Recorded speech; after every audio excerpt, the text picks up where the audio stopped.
hermanos, bien, seguimos con la serie Cultivando un carácter piadoso en los hijos. Y en esta tarea, hermanos, yo sé que ninguno de nosotros resulta suficiente para esta tarea de criar hijos conforme al temor de Dios. Dios nos ha dado esas pequeñas criaturas, pero tenemos una gran responsabilidad. Y hermanos, yo creo que en esto tenemos la plena convicción de que por cuanto la Biblia es la palabra infalible de Dios, ella es el manual infalible de fe y de práctica. Y este manual es inerrante. Dios nos ha dejado por escrito todos aquellos principios y normas que debemos aplicar para vivir una vida que sea agradable delante de Él. Una vida bienaventurada, una vida dichosa.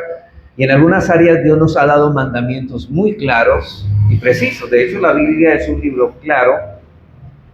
Pero en esas cosas claras hay unas cosas menos claras que otras. Y en otras se limitó a darnos principios generales, algunas cosas específicas, y en otras principios generales que han de ser aplicados de acuerdo a las circunstancias particulares de cada momento en particular. Pero sea a través de mandamientos o de principios, lo cierto es que Dios no nos ha dejado sin dirección, hermano. No estamos transitando por una senda en oscuridad, ¿no? La palabra de Dios es nuestra lámpara que alumbra en nuestros pies, en nuestro caminar. Y hermanos, y en este aspecto de la crianza de los hijos no es la excepción. Dios también nos ha dado esa lámpara para alumbrar nuestro camino y saber qué pasos dar, qué principios utilizar, cómo aplicar esos principios de acuerdo a la circunstancia que hemos de tratar con la crianza de nuestros hijos. Vivir de acuerdo a esa dirección significa una vida plena aquí y en la eternidad. Hermano, lo bueno no solamente que vamos a disfrutar aquí, sino que en la eternidad mucho mejor. Y desecharla es el paso seguro al desastre y a la desgracia. Hermanos, lo que menos queremos es saber que nosotros lleguemos al cielo y ver a nuestros hijos en el infierno condenados. Yo creo que esa sería una de las desgracias más tristes para nosotros. Porque queremos también, hermanos, si vamos al cielo y con la confianza en Cristo, también queremos que nuestros hijos nos acompañen por la eternidad. Son nuestros seres queridos, los amamos. Y ese amor nos lleva, hermanos, a darle una crianza de tal manera que Dios utilice esa crianza como un instrumento para que nuestros hijos sean transformados al carácter de Cristo y sean salvados del pecado. Por eso dice el salmista, hermano, en el Salmo 1, capítulo 1, versículo 1 al 4, dice: bienaventurado el varón que no anduvo en consejo de malos, ni estuvo en camino de pecadores, ni en silla de escarnecedores se ha sentado, sino que en la ley de Jehová está su delicia, y en su ley medita de día y de noche. Dice que será como árbol plantado junto a corrientes de agua. Y más que todo, hermano, cuando hay tanto verano, es así, que da su fruto a su tiempo y su hoja no cae, y note esto, y todo lo que hace prosperará. O sea, todo, hermanos, todo lo que el creyente hace es de acuerdo a la ley de Dios. Por eso en su ley medita de día y de noche. ¿Y qué va a pasar cuando él camina por el camino de los mandamientos de Dios? Dice que todas las cosas prosperarán. Pero dice el versículo 4, no así los malos. Ellos no conocerán la prosperidad, ellos no conocerán esta bienaventuranza y estas dichas que solamente el creyente puede disfrutar cuando sigue los principios bíblicos. Así que los malos no prosperarán, y el salmista nos advierte, dice: cuidado con seguir el consejo ¿de quién? De los malos. Y precisamente, hermanos, ese es el patrón que muchos hoy están siendo arrastrados por estas enseñanzas de la psicología moderna o por los expertos supuestamente en educación familiar. Ya no es la palabra de Dios, ya no es lo que dice Dios, sino lo que dice el hombre. Como decíamos la semana pasada, son muchas las influencias que reciben los cristianos en la época en cuanto a la forma en que deben tratar a sus hijos. Y lo que queremos, o lo que queramos o no, hermanos, debemos admitir que esas influencias trabajan y nos afectan. Y a nadie le gusta, yo creo, que sentirse rechazado, porque creo que cuando decimos que estamos educando a nuestros hijos de acuerdo a la palabra de Dios, muchos nos van a rechazar, o que nos tilden, no nos gusta que nos tilden de ignorantes, y mucho menos que nos señalen de personas crueles. Porque yo sé que cuando hablamos de este tema de la vara, nos van a hablar de personas crueles, ¿cierto? Y esos son exactamente los calificativos, hermanos, que recibimos del mundo cuando determinamos criar a nuestros hijos a la manera de Dios. Y esa es la manera en que debemos de educar a nuestros hijos es la manera de Dios. ¿Me baja un poquito el micrófono, por favor? Por tal razón, hermanos, continuamente debemos recordar quién es nuestra autoridad. ¿Dios o el hombre? La Biblia dice que maldito el hombre que confía en el hombre y pone su esperanza en él. Pero bendito el varón que pone la confianza en Dios. Y es en Dios y en su palabra que debemos confiar, quien es el objeto de nuestro amor. Dios es el objeto de nuestro amor y la palabra de Dios nos aconseja que debemos tener cuidado de tener temor de los hombres. No se puede vivir, hermanos, agradando a los hombres y a Dios al mismo tiempo. No podemos servir a dos señores al mismo tiempo.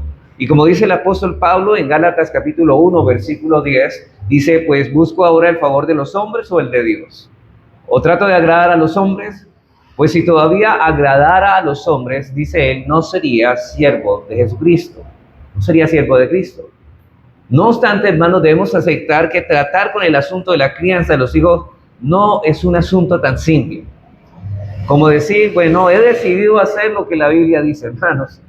Eso no es tan fácil porque en la práctica, en la teoría se ve muy fácil, ¿cierto? Para aplicarlo, pero cuando vamos al terreno de la práctica y a tratar a nuestros hijos de acuerdo al diseño de Dios y en su palabra, nos resulta difícil aplicar ciertos principios y pautas que el Señor nos ofrece en la palabra. Los padres que han tomado esta decisión de obedecer a Dios antes que a los hombres son conscientes de que en ocasiones no es fácil determinar cuál será el curso de acción correcto en cada paso, aunque tengamos la Biblia. Muchos padres perplejos preguntan, bueno, ¿qué hago ahora? Referente, mi hijo se está rebeldizando en este momento, bueno, mi hijo está creciendo, está desarrollándose, ¿qué hago en esta ocasión? ¿Cómo debo tratarlo ahora? Y la palabra de Dios nos da principios. Entonces, ¿cuál es el principio que debo aplicar? Ese es el problema. Yo sé que hay varios principios, pero ¿cuál principio debo aplicar en este caso? Yo creo que nos gustaría a todos tener o disponer de un manual de crianza de los hijos donde nos diga cada cosa, ¿cierto? Un año, cómo tratarlos y todas las directrices, 2 años, 3 años y hasta que salgan de nuestra casa que tuviéramos directrices específicas, hermano. Pero eso llevaría tomos y tomos de libros. Armaríamos una biblioteca y no cabría en nuestra casa tantos libros. Entonces, pero la realidad, hermanos, es que ese tipo de manual no existe. Ni siquiera la Escritura encara ese problema de esta forma. Del modo que explicamos al principio, porque hay un principio general, en la Biblia tenemos mandamientos muy específicos referentes a ciertas cosas, pero en otras lo que encontramos son principios generales. Y Dios intentó abarcarlos todos a través de principios generales, pero a menudo no es tan fácil discernir qué hacer en cada circunstancia específica. En esta tarde, hermanos, de hoy voy a tratar de establecer un marco de referencia que nos sea de ayuda para la aplicación de estos principios generales. Yo voy a hacer un contexto, un marco, como usted lo quiera llamar, para poder aplicar esos principios en la crianza y en la disciplina que debemos ejercer sobre nuestros hijos. Y los encabezados que tengo en esta tarde es precisamente de eso, de ese marco. En primer lugar, vamos a mirar los momentos en que debemos administrar la vara. O sea, los momentos en que debemos administrar la disciplina correctiva a nuestros hijos, la vara. Y en segundo lugar, vamos a mirar los principios, y eso es lo que yo voy a tratar en segundo lugar, que deben gobernar la vara a la hora de aplicarlo. ¿Cuándo yo debo aplicar la vara y cuándo no?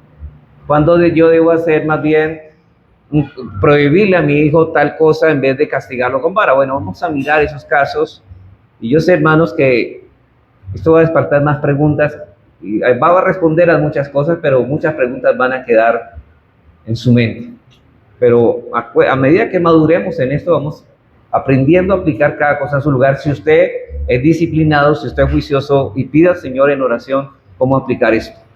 Antes de empezar este asunto, pongámosle primero en su justa perspectiva, hermanos. La Biblia no fue escrita, como dice un manual exhaustivo, en que se desglosan cada uno de los casos que los padres enfrentan criando a sus hijos. Ese manual sería tan amplio que sería imposible escribirlo y leerlo. Y reitero, hermanos, el Señor no trató este asunto de ese modo, sino más bien a través de principios generales. Ahora, al hablar entonces de los momentos en que debemos de aplicar la vara, que es el primer encabezado, lo que procuramos, hermanos, hacer no es hacer un desglose de todas las situaciones específicas en que la vara debe ser usada. Hermanos, eso nos llevaría casi 2 años para hacer eso. Y eso es lo que es sencillamente imposible para nosotros, por más sermones que hagamos. Sin embargo, estos principios nos pueden dar un marco de referencia que nos permita, con la ayuda del Señor, en cada momento aplicar una disciplina juiciosa. Una disciplina, digo juiciosa, hermanos, porque sí debemos ser juiciosos en esto. Debemos aprender a tratar con el carácter y la maldad que está ligada en el corazón de nuestros hijos. Hermanos, no se enfoque en la conducta de sus hijos, enfóquese en el corazón, no en lo que los niños hacen, sino en las motivaciones que los mueve a hacer lo que hacen.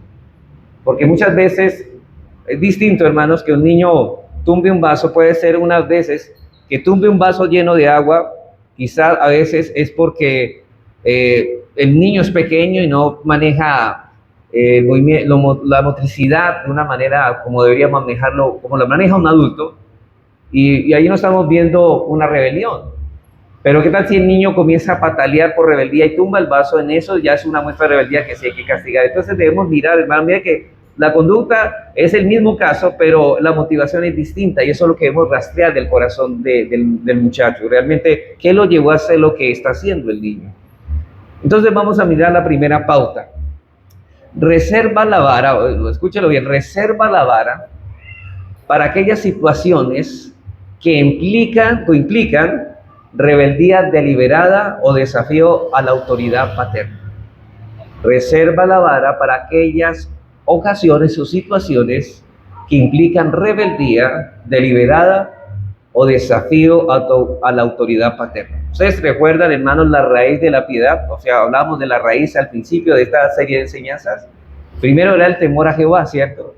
Segundo, respeto a la autoridad paterna y cuidado con las malas compañías. Pues aquí estamos tratando el respeto por la autoridad paterna.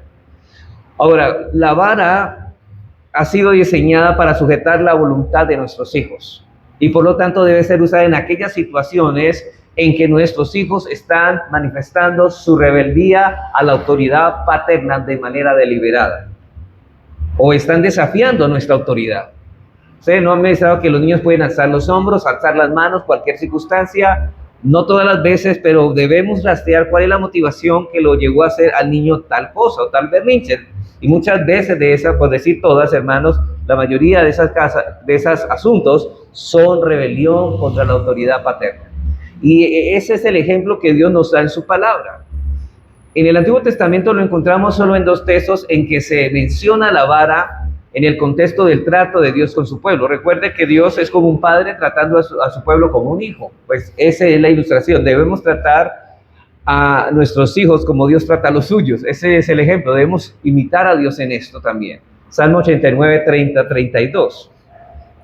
Dice el salmista: si dejaren sus hijos mi ley y no anduvieren en mis juicios, note la rebelión, si profanaren mis estatutos y no guardaren mis mandamientos, ¿qué dice Dios? Entonces castigaré ¿con qué? Con vara su rebelión y con azotes sus iniquidades. Hermanos, en este salmo se nos comenta la relación de Dios que tiene con su pueblo en virtud del pacto davídico, que representa esta relación usando una figura de Dios como Padre y del pueblo de Israel como su Hijo. Y en ese contexto es que Dios nos advierte a los suyos que Él no pasará por alto su rebeldía, sino que castigará con vara. O sea, lo que nos está diciendo este pasaje es que cualquier manifestación de rebelión contra la autoridad paterna de nuestros hijos debe ser castigada con vara. Eso es lo que está trayéndonos el principio aquí de este pasaje. En el idioma hebreo hay varios términos para expresar la idea de pecado, y la que aquí se usa es muy fuerte y específicamente significa rebelarse. Aquí la palabra iniquidad, o más bien, esta palabra pecado indica rebelarse, rebelión, rehusar deliberadamente a someterse a la autoridad. Dice el Señor: castigaré ¿con qué? Con vara tu rebelión. Hermanos, este término se usa en algunos textos del Antiguo Testamento para hablar de revolución armada. Y este término es usado en Primera de Reyes 12:19 para relatar la revuelta. Ustedes recuerdan cuando el reino del norte se dividió en dos, de la revuelta guiada por Jeroboam contra la casa de David. Cuando Israel quedó dividido en el reino del norte y el reino del sur. Y la Biblia de las Américas traduce este texto de la siguiente manera. Primera de Reyes 12:19. Lo voy a leer en la Biblia de las Américas, la Biblia de las Américas. Dice: así Israel ha estado en rebeldía contra la casa de David hasta hoy. Y también aparece en Segunda de Reyes 1:1, Segunda de Reyes 3, 5 y 7. Escríbanlo nomás, hermanos, lo leen en la casa. Mi idea es señalar esta verdad de la rebelión y el trato de Dios para con su pueblo, de cómo Él los disciplinaba cuando manifestaban rebelión contra Él como Padre. Para hablar de la rebelión, por ejemplo, en estos textos habla de la rebelión de Moab contra Israel. Sin excepción, entonces, cuando se usa el término rebelión, el problema envuelto es falta de ¿qué? Sumisión. Ese niño, ese pueblo no quiere someterse a la autoridad de Dios o a la autoridad paterna. Y el hecho de que alguien esté bajo autoridad, pero rehúsa o se revela deliberadamente contra la instrucción del que está en autoridad, una instrucción que debe ser clara y razonable, obviamente. Y ahora, hermanos, cuidado, que la instrucción de los padres debe ser clara y razonable. Es decir, hermanos, debemos dar mandamientos al niño, que el niño entienda y que éste alcance en sus capacidades, ¿sí? Que esté al alcance de su capacidad. No pidamos a los niños cosas que ellos no pueden hacer, sino cosas que ellos puedan hacer según, digamos, su motricidad, que ellos puedan hacer y de identificar y tienen la agilidad para hacerlo de acuerdo a su edad. Los padres no debemos ser como Faraón, que demandaba al pueblo de que hiciera ladrillos sin paja, pero no le daba la paja más bien. No debemos ser así, debemos ser razonables. Pero si el mandamiento ha sido claro y razonable y aún así no es obedecido, entonces lo que tenemos aquí es una rebelión, y esa rebelión debe ser castigada ¿con qué? Con vara. Esa es la ocasión en que Dios usa la vara y nosotros debemos imitarlo a Él en esto, en el ejercicio de nuestra paternidad. Sin embargo, hermanos, existen momentos en que puede no estar implicada una rebeldía a la autoridad paterna y aún así usar la vara. Mire que ya ahorita pasamos, ya no a una manifestación deliberada de rebelión contra la autoridad paterna, sino que ahora hablamos de una, digamos, de una ocasión donde deben ser reprendidos. Y una de esas ocasiones fue mencionada en el sermón anterior, cuando citamos la opinión del experto, ¿cierto? Que decía que solo se debe usar el castigo corporal cuando hay un peligro físico serio implicado. Ahora, ¿ustedes se acuerdan? Por ejemplo, si el niño va a meter los dedos en el tomacorriente, nosotros debemos decirle que él no meta la mano en el tomacorriente, ¿cierto? ¿Por qué? Porque se puede electrocutar. Pero se le hizo un llamado al niño para que lo hiciera. El niño vuelve a meter el dedo, ya debemos, ¿qué? Castigarle con varas. Mire que no es una muestra en cierta de manera de rebeldía, sino que él está poniendo en peligro su vida. Y lo que debemos hacer, hermanos, es castigarlo para que él sepa que lo que está haciendo es malo. O una olla caliente, que él se acerca. Bueno, ningún padre pone a sus hijos en esa situación, pero hay cosas que los niños debemos tenerlos al borde, o sea, al límite y lejos de cosas que le puedan hacer daño. Sin embargo, hermanos, nosotros sabemos que este tema, por ejemplo, como hablábamos del experto, él decía solamente hay que castigarlos en ese aspecto cuando los niños están expuestos al peligro. Nosotros sabemos que eso no es así. También debemos, como dijimos ahora, cuando ellos están rebeldes a la autoridad paterna.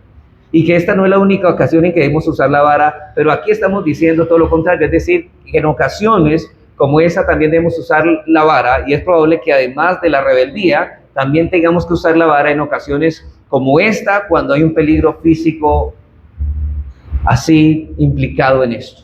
¿Qué otras cosas? Yo pudiera ver muchos ejemplos de los niños que ellos quieren meter la mano en donde no deben meter la mano, o la cabeza. Entonces debemos nosotros corregirlos. Un niño que a veces mete la taza del baño, o hay niños que, por ejemplo, en el sanitario van a lavarse las manos, se les parece que... Y los llamó la atención, pero lo vuelve a hacer. Entonces hay que corregirlos en ese caso. Pero por regla general, reserva la vara para aquellas ocasiones cuando nuestros hijos rehúsan deliberadamente sujetarse a la autoridad paterna. Es por tal razón que debemos asegurarnos de que nuestros hijos han entendido lo que se ha dicho. Ojo con las instrucciones que damos. Y lo mismo, pues, debemos estar seguros de que lo que estamos pidiendo a nuestros hijos es razonable. Por ejemplo, El niño de 3 años que se le pide que aguante una hora del devocional, que se está haciendo tarde en la noche y se queda dormido. Sí, hay muchos padres, hermanos, que debemos ser razonables. Por ejemplo, un niño de 3 años, nosotros sabemos que un niño lo coge la noche y el sueño y el cansancio lo coge. Y esperar, hermanos, que hagamos un devocional de una hora con un niño de 3 años y él que no se quede dormido, eso es complicado. El niño nos va a quedar dormido. El niño va a quedar extenuado en el devocional y a los 20 minutos el niño ya no puede. Pero este padre le está diciendo, no, tú tienes que quedarte despierto hasta que terminemos el devocional. Hermanos, eso es cruel. No podemos hacer eso. Porque entonces, hermanos, deberíamos poner una hora en la que el niño pueda estar despierto y pueda estar atento. Y ya hablamos del tiempo, que cuánto tiempo se necesita para que el niño pueda exponerse. Pero un niño de 3 años, más de 20 minutos, hermanos, no se puede exponer porque ellos no pueden retener, no pueden estar todo tanto tiempo poniendo atención. Tal vez a la medida que vayan creciendo, nosotros vamos aumentando el tiempo. Ahora, debe el padre, en este caso, hermanos, de este niño, que tenemos el ejemplo de pronto de que el niño se llegó a las 10:30 de la noche y el padre se le olvidó que tenía que hacerlo a las 8 de la noche o a las 7 quizá, y lo haga a las 10 de la noche. Hermanos, ¿debe el padre castigarle al niño que se queda dormido a esa hora? Yo creo que no, hermanos. Hermanos, debemos conocer a nuestros hijos y conocer hasta dónde llega cada uno. Debemos ser razonables. Tenía más de 1 hora y media pasada de tiempo y su organismo no estaba preparado para estar despierto a esta hora. Debemos asegurarnos de que ha habido un desafío deliberado por nuestra autoridad, pero en este caso no es una rebeldía, hermanos, es que el niño no puede más físicamente.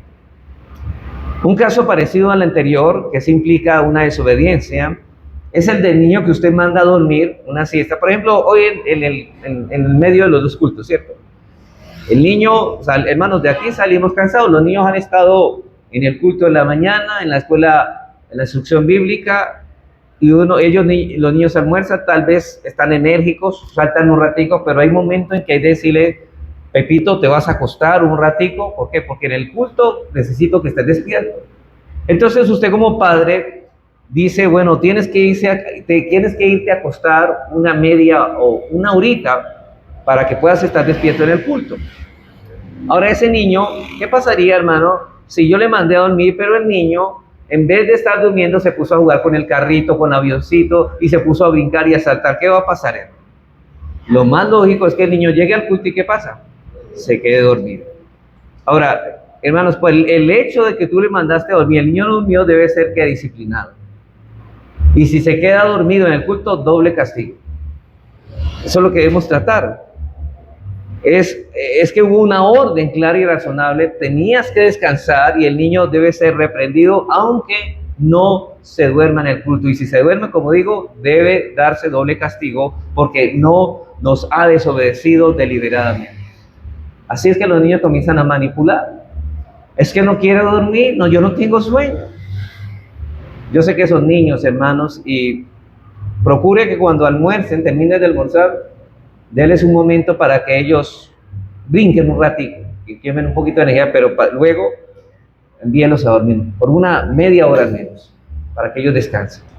Así que en esto debemos de cuidarnos de los dos extremos. Hay padres que ven la rebeldía en todas partes, hermano, y hay otros que no la ven por ningún lado. Hay los padres que todo les vara y vara y vara, y otros que no le dan ni siquiera la vara. Y hay otros que si bien ven la rebeldía de sus hijos, no solo están dispuestos a aceptar excusa de parte de ellos. Ay, pobrecito, es que el niño está cansado. No, es que el niño está enfermo quizá. Y comienzan y no lo castigan. Entonces no solo están dispuestos a aceptar las excusas de parte de ellos, sino que en algunos casos, y hermanos, y esto yo lo he visto en muchos padres, ellos mismos les proveen la excusa para no castigar a sus hijos. Y eso no debe ser así. Ellos mismos se excusan a los hijos. Los hijos son dignos, o sea, merecen que sean castigados y reprendidos, pero los mismos padres buscan excusa para no reprenderlos. Y claro, el niño se va a entender que el padre es débil o la madre es débil y él se va a tomar de ahí. Y él va a manipular y siempre va a decir, bueno, fulanito, Lisa, te voy a pegar. Pero mami, me duele la cabeza. Bueno, entonces no te pego porque te duele la cabeza. Ella entendió que cuando está enfermo no hay que pegarle. Ella buscó, mi mamá cuando estoy enferma, no me pega. Entonces cada vez que le va a pegar, ella tiene que dolor de cabeza. ¿Sí notan? ¿Usted no ha notado eso en los hijos? Es una forma fácil de identificar. Así que en esto debemos ser cuidadosos. Voy a permitirme, hermanos, leer el libro No rehuses en corregir al muchacho del autor Bruce Ray. Vamos a ver qué él dice respecto a esto. Dice, la corrección bíblica debe ser aplicada según una expectativa razonable. Otra vez, vemos aquí el modelo para toda nuestra corrección como padres debe ser de la disciplina que Dios aplica para corregir a sus hijos espirituales. Note que Bruce Ray está hablando, ¿cuál es el ejemplo para disciplinar a nuestros hijos? El ejemplo de Dios con sus hijos.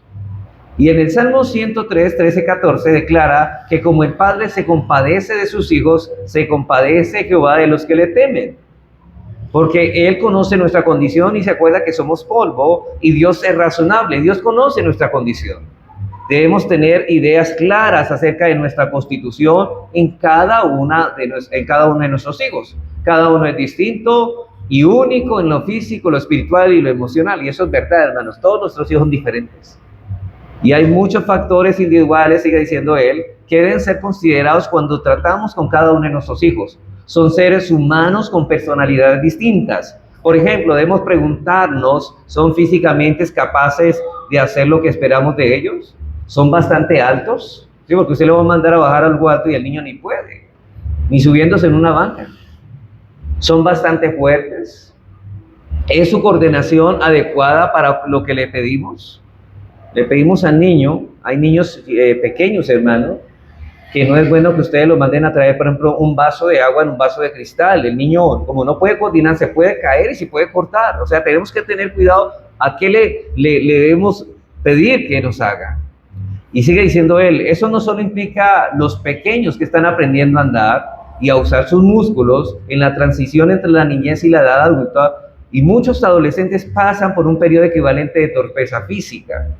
No todo vaso vertido en la mesa del comedor es resultado de un descuido. Algunas veces es falta de coordinación física, ¿sí? Porque la mamá dijo, se botó el jugo y una vez que la pela, la vara. ¿Por qué botaste el jugo? Pero el niño pudo botarlo, ¿por qué? Porque no tiene coordinación en sus movimientos en la mesa. Sigue diciendo Bruce Ray, y hacer sentir al niño como un tonto, por eso es una tontería de parte nuestra. Como padres hemos de poder discernir la verdadera causa. ¿Se portó Jaimito con descuido o pasa por ese periodo de torpeza física de modo que a veces tropieza con las mesas o deja caer las cosas? Hemos de ser observadores y conocer el desarrollo y el grado de perfección posible en las actividades de nuestros hijos. Este principio, sin embargo, no debe ser usado como una excusa para evitar la disciplina, ¿sí? Porque, cuidado, hermanos, que el niño sí tiene la capacidad y ahorita todo se excusa, es que no puedo, es que yo no, ¿por qué me mandan a hacer esto? Cuidado, hermanos. Ahora, con demasiada frecuencia estamos dispuestos a decir que nuestros hijos no pueden entender o hacer lo que decimos que hagan. Ni el cansancio, ni el que no se encuentre del todo bien dentro del límite sensato, deben ser considerados eximentes de la influencia santificadora de la vara. El cansancio o el no encontrarse bien pueden ser factores contribuyentes y puede tender a hacer al niño lento o difícil, pero la desobediencia debe ser considerada con todo como una manifestación básica de la naturaleza del pecado, y toda manifestación de la naturaleza del pecado debe ser corregida. Hermanos, sí, hay niños que se van a excusar de muchas cosas, que están enfermos, como decíamos ahora, pero cuidado, debemos discernir qué es lo que lo mueve a hacer el niño tal cosa. Sigue diciendo él, un fallo en mantener la vara bajo esa circunstancia va a producir uno de estos dos resultados. En primer lugar, el niño va a aprender a fingir cansancio o enfermedad a fin de evitar el azote cuando es desobediente. Algunos van transformándose en actores incipientes. Oigan, el niño puede ser un actor y sin sentir algo, él dramatiza pensando que está enfermo y en verdad no está enfermo, hermanos. Pero convincentes incluso cuando él no lo finge. Es posible que nosotros estemos preparándonos para hallar excusas para no meternos en lío, o está cansado, no voy a azotarlo, o Sara, no hagas eso, no hagas más esto, pero simplemente no los disciplina. Hermanos, ¿Dios nos permite pecar cuando tenemos sueño? Hermano, el hecho de que usted esté cansado y peque, ¿acaso ese pecado no es condenable? Y eso lo digo por nuestros hijos. El hecho de que el hijo peque estando enfermo no significa que el pecado no sea reprendido, debe ser reprendido. Y el pecado es pecado aunque el niño no haya dormido una siesta, o sea, a las 10 de la noche, el pecado es pecado y debe ser castigado. En general, hermano, sigue diciendo él, en general caemos en esto cuando nos sentimos avergonzados por el comportamiento de nuestros hijos y buscamos alguna forma de escape, y eso es un error serio. ¿Cuál es el escape? No le queremos pegar, no queremos meternos en problemas, porque el niño va a aprender que no se le azota cuando está cansado o no siente bien, no se siente bien. Entonces, ¿qué va a utilizar él? Esas ocasiones para evitar ¿qué? Ser corregido. Entonces, cuando desobedece y ve venir a la madre con la intención de disciplinarlo, dirá: ay, mamá, me duele la cabeza, papá, estoy cansado. Y procurar de ese modo escapar de la vara. Y el cansancio o la enfermedad no son aceptables para una conducta pecaminosa. Y en segundo lugar, puede ser el extremo difícil el restaurar la disciplina cuando haya lugar de una enfermedad o un cansancio auténtico. Eso es difícil ahora, ya tratar de corregir lo que se ha hecho torcido. Hermano, lo que el autor aquí sugiere es que quizá la firmeza del azote debe ser más blando si el niño está enfermo. Sí, debemos corregirlo, pero no debemos ser tan severos en el trato de disciplinarlo. Lo debemos disciplinar con vara, sí, pero debemos ser más blandos cuando el niño está enfermo. Pero la aplicación de la vara debe ser consecuente para que no haya ninguna manera de que él escape a la reprensión. De modo que la primera directriz es esta: reserva la vara para aquellas situaciones que implican rebelión deliberada o desafío a la autoridad paterna. Segunda pauta, hermanos. Yo no sé si alcancemos esta tarde. Bueno, muy bien de tiempo. Vamos a la segunda pauta.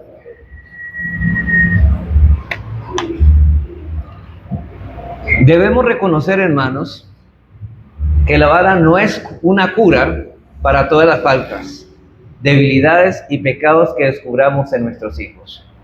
Debemos reconocer, hermanos, que la vara no es una cura para todas las faltas, debilidades y pecados que descubras en tus hijos. Hay padres que creen que todas las debilidades de carácter de sus hijos se arreglan a punta de vara. Y hermanos, sabemos que todas las manifestaciones de rebeldía contra la autoridad deben ser castigadas.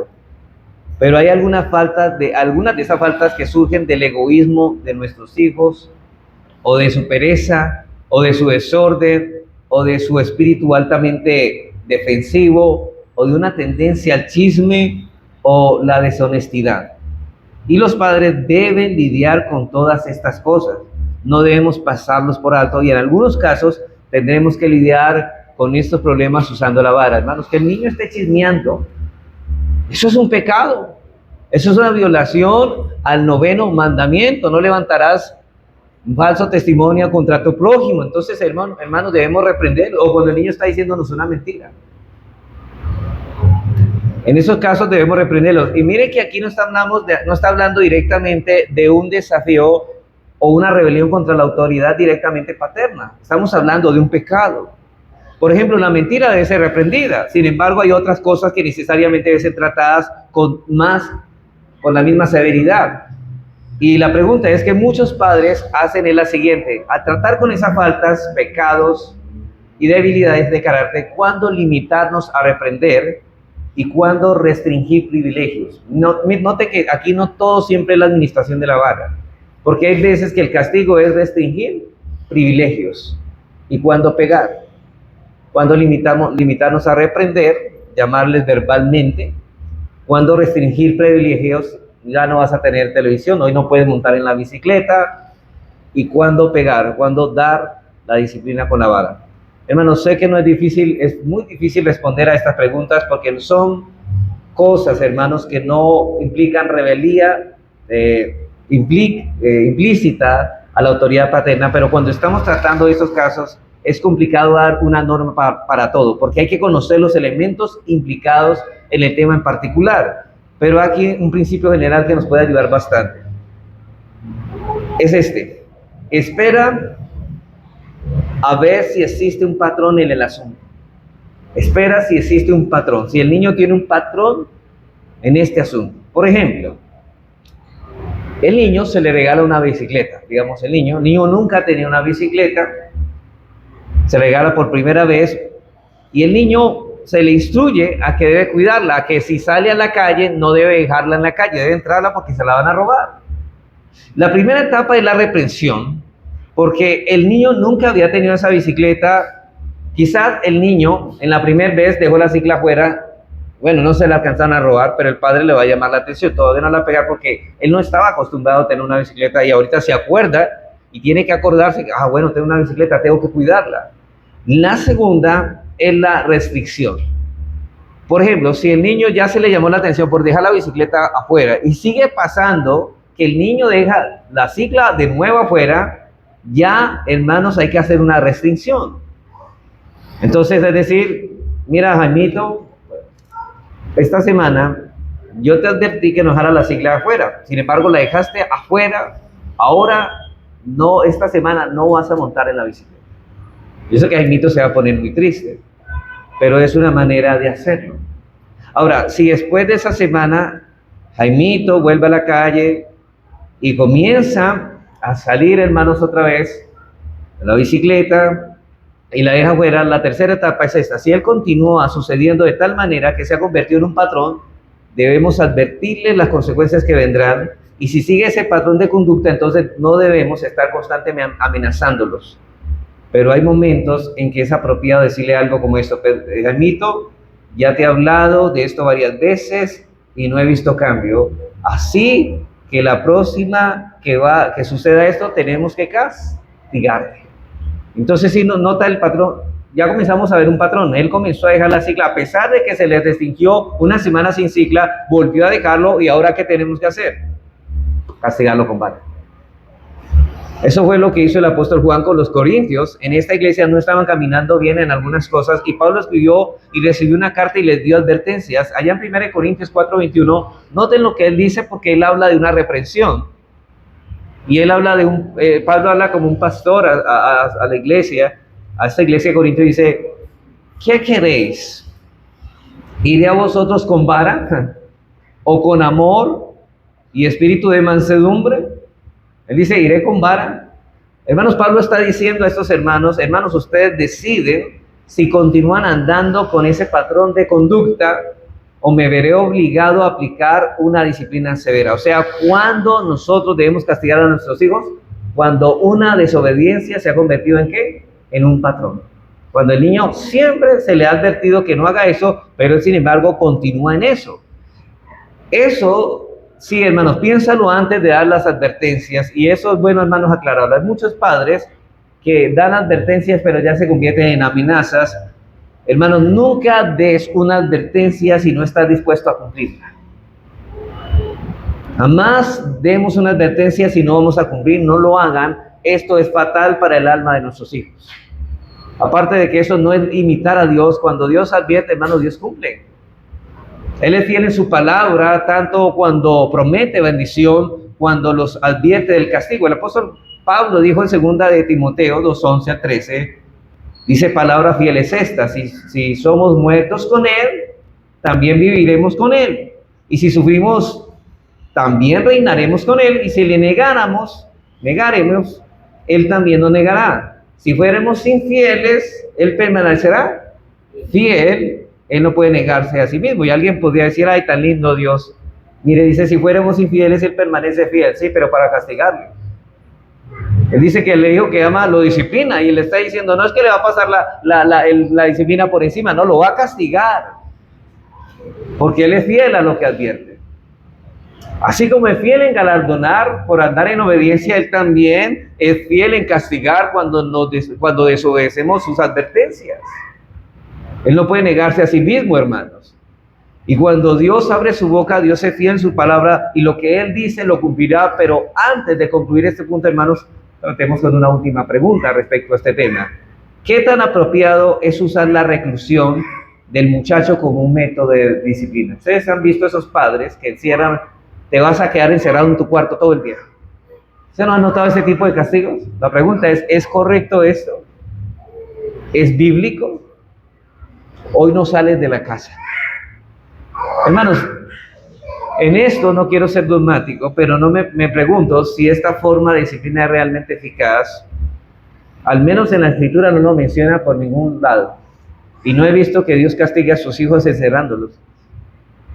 Y esto debe ser para nosotros un llamado de atención, hermanos. Yo he visto que padres cogen a un bebé de 3 meses, está llorando, y ¿sabe qué hacen? Enciérrenlo en el cuarto y déjenlo que llore, hermanos. Eso no es un método de castigo. Hermanos, vemos en la Biblia la represión, vemos la restricción de privilegios, vemos la vara, pero no la reclusión o el aislamiento. Eso lo vemos más bien el castigo punitivo de los criminales delante de un juez, pero no de un padre con un hijo. No sé si me estoy haciendo entender, cada cosa en su lugar. Por eso no voy a ser dogmático en esto, hermanos. Voy a decir, nunca usemos la reclusión como un sustituto de la vara. Yo no lo voy a pegar, pero sí lo voy a encerrar. Bruce Ray dice lo siguiente, él lo dice, Bruce Ray en este libro, él comenta porque él tuvo un amigo que él castigó a su hijo de la manera, y en esto que él escribe, yo pues, lo quise citar, hermanos, para mirar algunas cosas hasta chistosas que no funcionan. Dice lo siguiente: recientemente un íntimo amigo y hermano en la fe vino a verme precisamente con este argumento. Su hijo había cometido en el hogar una ofensa seria y se le había castigado no dejándole salir. 2 semanas aislado de amigos y vecinos en la casa. 2 semanas, imagínense, hermano.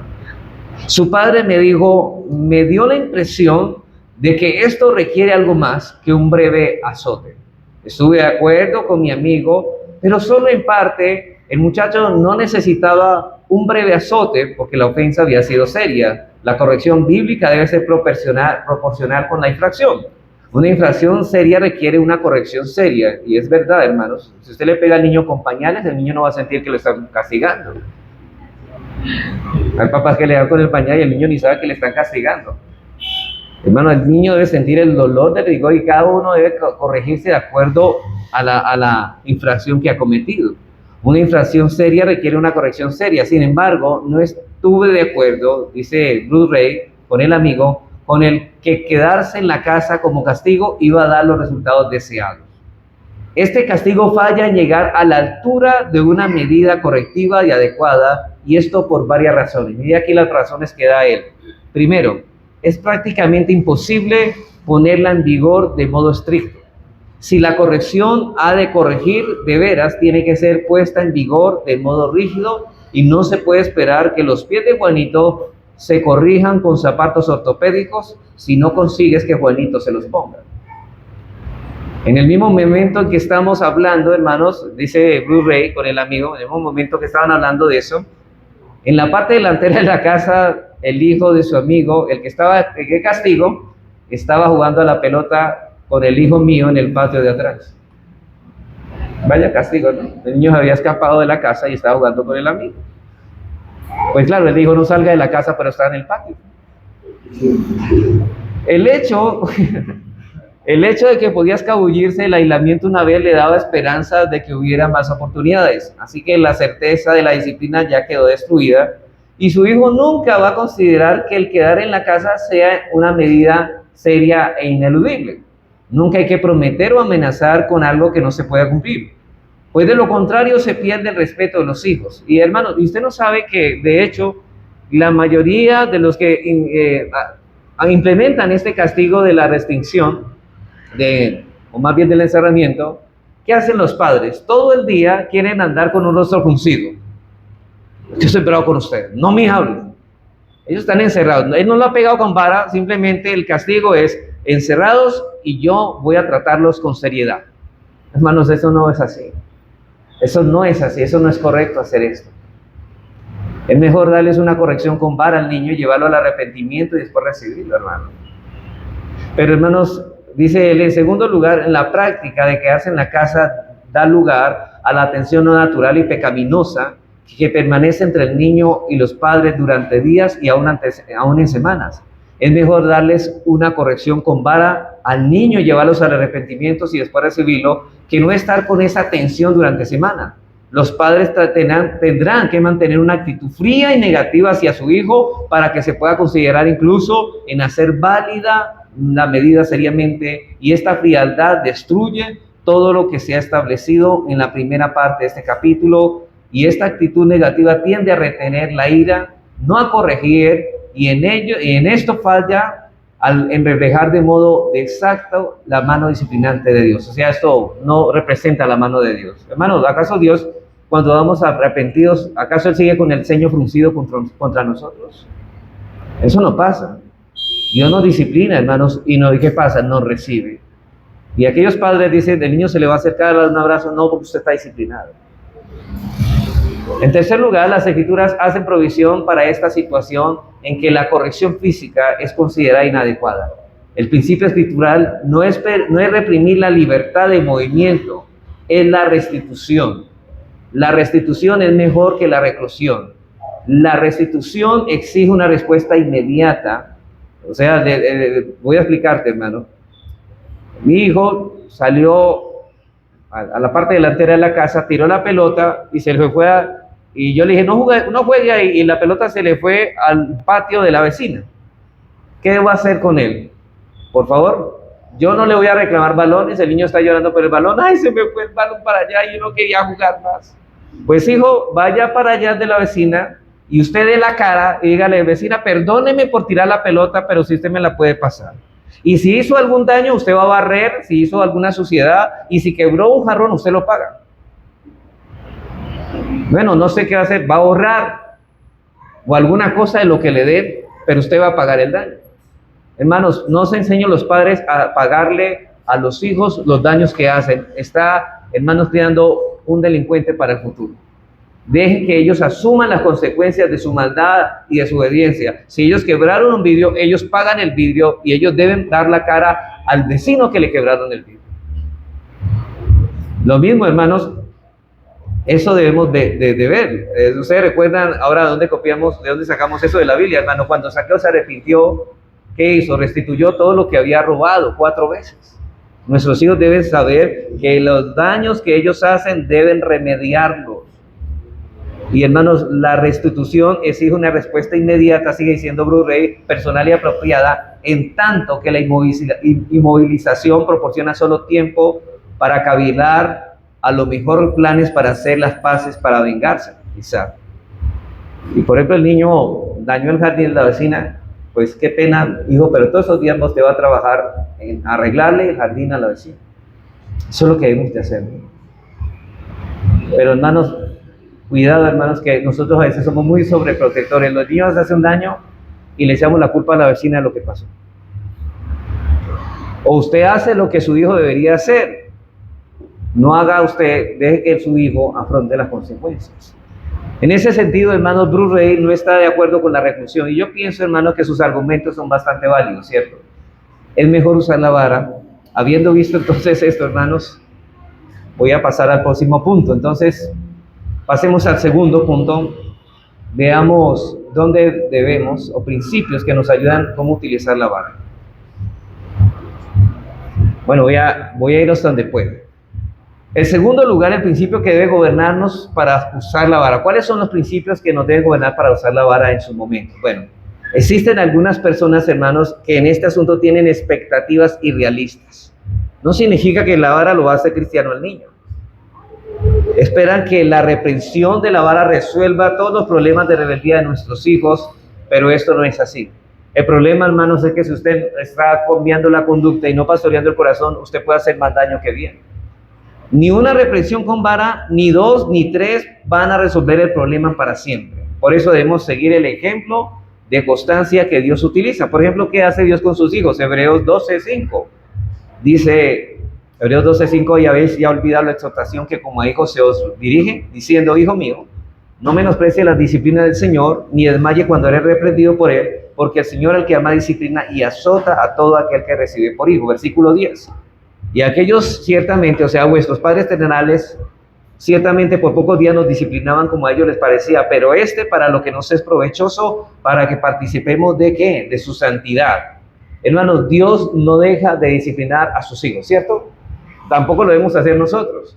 De modo que cometamos el error de esperar mucho para ver en poco tiempo. Hermanos, en mucho tiempo vamos a ver resultados, pero en poco tiempo no podemos hacer eso. Pero en otros casos el problema es que no se está aplicando estas cosas de manera apropiada. En la crianza de nuestros hijos, al igual, hermanos, que muchas otras cosas, no solo es importante lo que se hace, sino también la manera como se hace. La actitud que tenemos a aplicar la vara, el clima, el ambiente en que debemos castigar a nuestros hijos. Dios espera que hagamos esto en un clima de amor, no de griterías, sino de amor, aún de respeto por la persona de nuestros hijos, porque muchas veces, hermanos, los tildamos de tontos. Entonces estas cosas no deben de hacerse, es en un clima de amor, aun cuando los estemos corrigiendo. La escritura dice que Dios al que ama disciplina, y eso implica no solo que la disciplina es una consecuencia de amor para nosotros, sino también el hecho de que el disciplinarnos, no importa cuán fuerte sea la disciplina, Dios lo hace ¿con qué? Con amor. Hay veces que usted debe pegarle más fuerte a sus hijos porque es mayor el pecado o la infracción que ha cometido. Pero hermanos, eviten, porque hay muchos padres que comienzan a acumular ira. Sí, no le dicen nada al hijo, si el hijo sigue haciéndole las suyas, y hasta que el padre no aguanta, y lo que lo mueve a disciplinar al hijo no es el amor, sino la ira contra su hijo, y a descargar su ira contra él. Entonces, descargar nuestra ira y frustración sobre nuestros hijos no es disciplina, eso es desahogo pecaminoso. No se desahogue con sus hijos. Usted puede llegar de un día de mal trabajo, cansado, y hermanos, por el hecho de usted estar así y sus hijos como que le incomodan porque no están haciendo las cosas como usted quiere que las hagan, entonces comienza a desahogarse con sus hijos. Nuestros hijos deben saber que no estamos agradados con su conducta, que no tomamos a la ligera lo que han hecho, pero también deben saber que los disciplinamos en perfecto control a nuestras acciones, que el castigo físico que ejercemos sobre ellos no es producto de nuestra impaciencia, de nuestra falta de dominio propio, sino más bien del amor y la preocupación que tenemos por ellos. Ellos deben saber eso. Y para terminar, voy a dar 5 principios muy breves, hermanos. Le digo muy breve porque con eso termino. Que nos ayuden a la hora de aplicar la disciplina de nuestros hijos. Bueno, en primer lugar, pero tampoco voy a correr, hermano. El primer principio es usar la vara lo suficientemente fuerte como para lograr el propósito de la vara. Usar la vara lo suficientemente fuerte como para lograr el propósito de la vara. Hermano, nuestros hijos son muy astutos.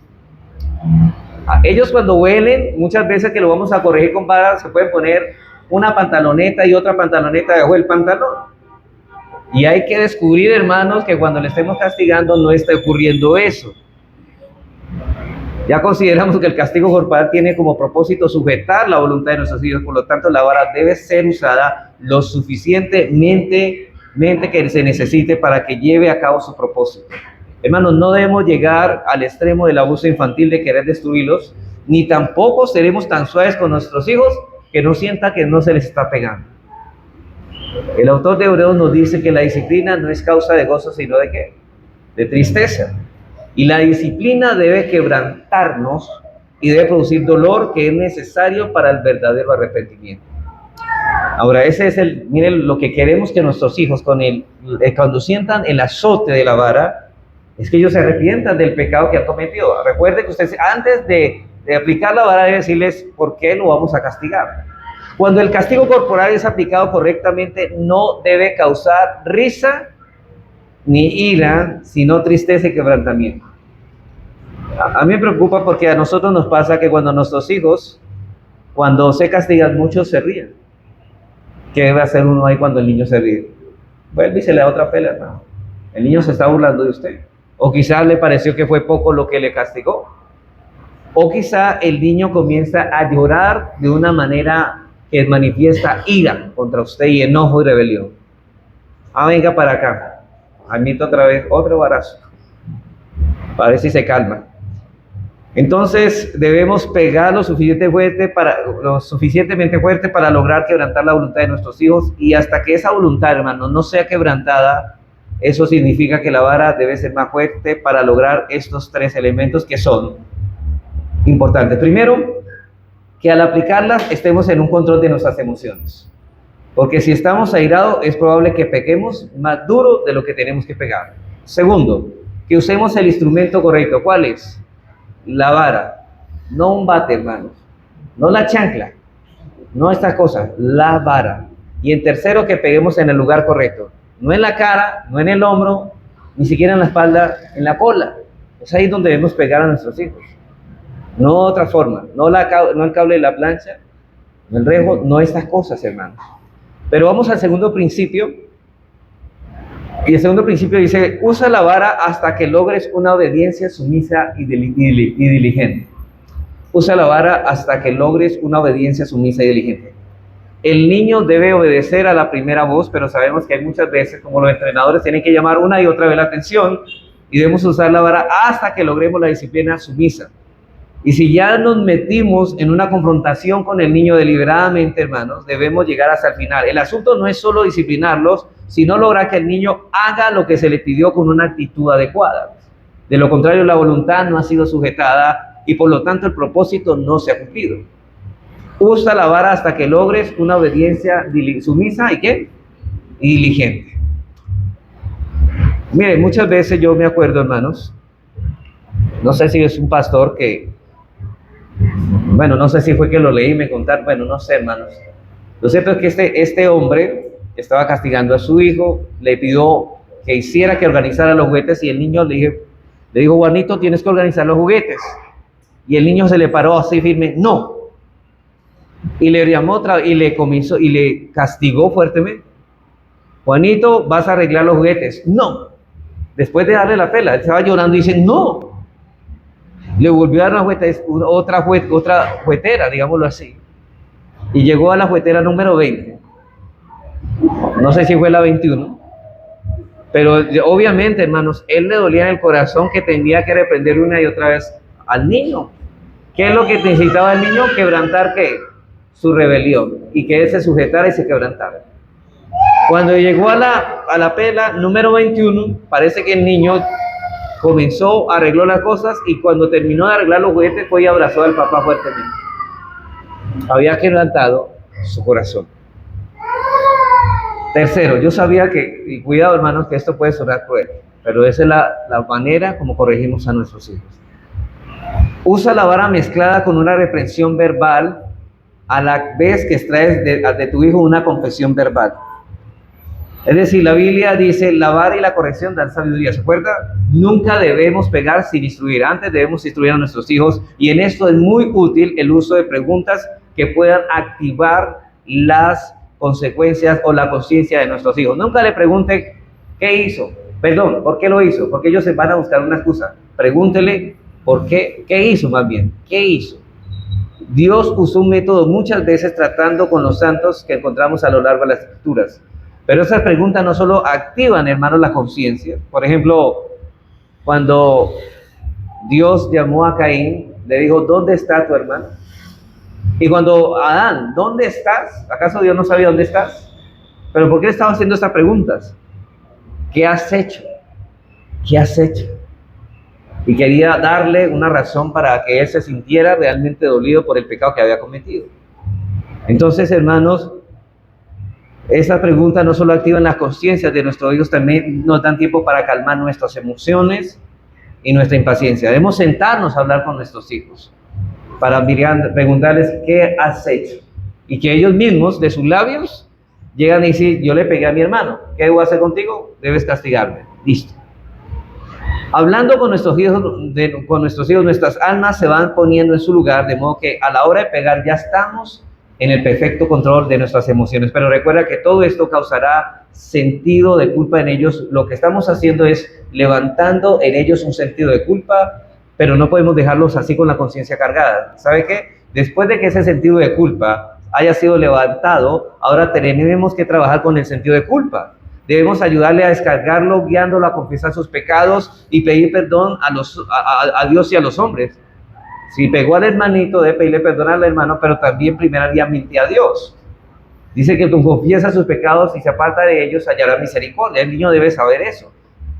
El apóstol Pablo dice en Hechos 24:16, procuro tener siempre una conciencia sin ofensa ante Dios y ante los hombres. Así que el niño también debe tener esa conciencia, sin culpa.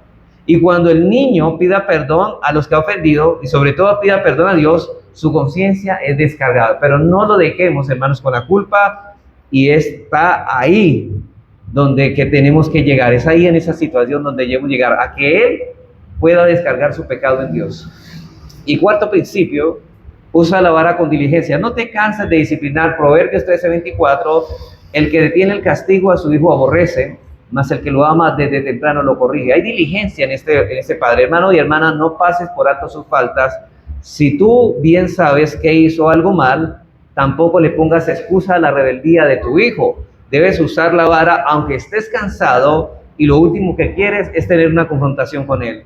Debes castigar su rebelión con vara. Cada acto de rebeldía irá de esa rebeldía, hermano. Si no se corrige, irá de mal en peor. Y si no corriges con vara, este hijo se va a perder. Corrige a tu hijo desde temprano, desde que se levanta la rebelión. Mientras más temprano doblegues su voluntad, menos varas tendrás que usar. O sea, entre más temprano, o sea, desde niño, que es cuando comienza a levantarse la maldad, lo corregimos, menos vara llevará en la edad de la adolescencia. Y último, hermanos, último principio, no dejes que tu hijo se salga con la suya. Cuando el niño haya hecho lo que no debe de hacer, comenzamos el proceso con él.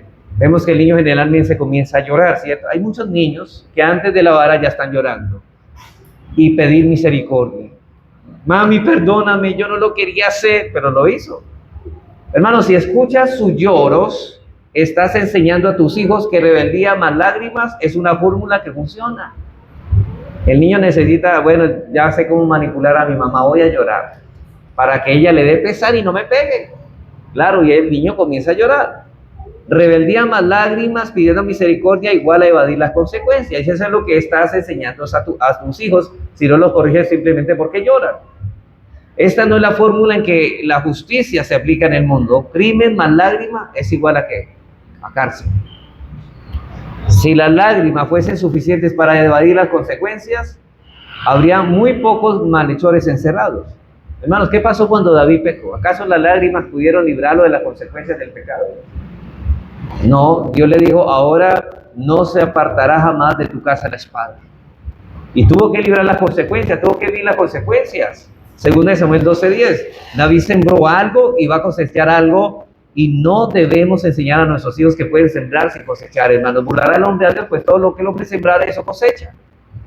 Entonces, así, hermanos, David fue perdonado, pero la espada nunca se apartó de su casa. El niño pide misericordia. Ahora, cuando el niño pide misericordia, usted debe decirle, sí, mi amor, yo te perdono, pero ven a tu cuarto y vamos a tratar el asunto. Tú te rebelaste contra mi autoridad, has pecado contra Dios, contra tu Padre, y no puedo desobedecer a Dios en esto. Es decir, hermanos, el perdón no es sin el castigo. ¿Acaso nosotros como hermanos, Dios nos perdonó, pero eximió el castigo? ¿Lo castigó en dónde? En su Hijo Jesucristo. Alguien escribió lo siguiente: duele oír que los hijos lloran, y al saber que uno es una causa directa de ese dolor, pero duele más el comprender que si no lloran ahora, van a llorar eterna y amargamente con dolor y con angustia en el infierno. Es mejor que lloren poco ahora y que no lloran y crujen los dientes por la eternidad en el lago de azufre y fuego. Y claro que duele, hermanos, ¿a quién no nos duele pegarle a los hijos? Pero eso es lo que Dios pide de nosotros. Para terminar, una advertencia, hermanos. Hermanos, no olviden que estamos viviendo en un mundo que se opone abiertamente a todo lo que dice la palabra de Dios, y sobre todo respecto al uso de la vara como un método apropiado de disciplina. Por tanto, esta es la advertencia: cuidémonos de dos cosas. Por un lado, primero, hermanos, cuidémonos de meternos en confrontaciones innecesarias con los impíos por estas cosas. Segundo, cuidado con dar o dejarnos presionar por ellos hasta el punto de echar a tierra lo que sabemos de la enseñanza de la palabra de Dios. En otras palabras, por un lado, no provoquen, hermanos, confrontaciones innecesarias por estas cosas. Seamos discretos al aplicar la disciplina. Hay padres que delante de los impíos se ufanan de corregir a sus hijos, y a veces hasta piensan, hermanos, que esto será de buen testimonio. O sea, cuando van a la casa de sus suegros, saben que sus suegros no son cristianos, y como ellos no se oponen a la disciplina, los vamos a castigar delante de él para que ofendan. No, hermanos, eso no es bueno. Hermanos, si estás en casa de tus suegros o de tus padres y tú sabes muy bien cómo son los abuelos, Si tú puedes llevarte a tu niño tranquila y discretamente, darle unos varazos, dale en otro lado, donde estén lejos de ellos, y hazlo discretamente para que no te metas en problemas innecesarios. Ellos no van a entender porque ellos no son cristianos, ellos no saben nada de la palabra de Dios, no hay temor en sus corazones. Pero por otro lado, hermanos, si ya no hay salida y no hay forma de hacerlo discretamente, porque puede ser que la abuela viva en la casa tuya, o es decir, la suegra, y hermanos, ¿ahí qué vamos a hacer? Qué pena, pero ahí vamos a hacer lo que Dios dice. Si ya no hay salida y no hay forma de hacerlo discretamente, tampoco se retracten de lo que deben hacer por temor a los hombres. Si, hermanos, si pueden evitar el problema, evítenlo y hagan las cosas directamente, discretamente, pero no olviden que Dios ha puesto sobre nosotros la responsabilidad de criar hijos en temor, porque no es a nuestros padres, no es a nuestros suegros a quien debemos dar cuenta, es a Dios. Es Dios quien nos va a pedir cuenta de nuestros hijos. Así que por un lado seamos discretos, por otro lado no tengamos temor de los hombres, seamos sabios en aplicar estas cosas, y ante esto preguntémonos, hermanos, ¿quién es suficiente para esto? Se termina esto, hermano, ¿y quién es suficiente para esto? Por ello, hermanos, a partir del próximo sermón, veremos que el tercer elemento que confronta o que complementa o conforma la metodología es la oración constante. ¿Sabemos todo lo que tenemos que hacer? Sí. Pero hermanos, ¿quién es suficiente? Debemos orar. Y vamos a tratar con el tema de la oración, para que Dios nos ayude y nos dé sabiduría para saber cómo aplicar estas cosas diligentemente. Oremos.